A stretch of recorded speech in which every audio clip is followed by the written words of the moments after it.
Hey, it's Gina from WTI, and I want to tell you about my favorite shorts for the summer.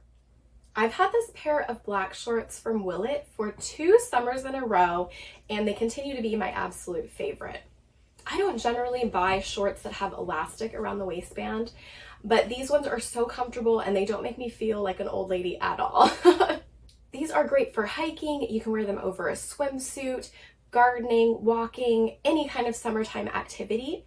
I love that they're water resistant, so they dry really quickly if you do get in the water with them, or maybe it's raining while you're hiking. I really like the shape of these. I think that the inseam is perfect. It's about 5 inches, so they're not too short that I feel like I'm hanging out, and they're not too long that I feel completely covered and hot. I love that these are made with UPF 50 fabric. That way I'm getting some sun protection while I'm wearing them as well. That's a big plus for me. I love that it has 4 pockets. You have 2 pockets in the front and then 2 kind of on the sides with zippers. So that's really nice when you're out hiking. You can put things in your pockets and not worry about them falling out.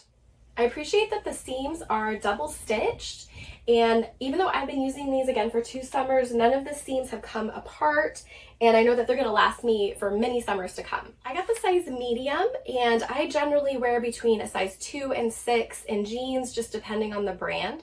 So I would definitely recommend checking the measurements to make sure that you're buying the right size. These come in a lot of different colors, so I can't wait to get more because they really are just my favorite, and that's my point of view.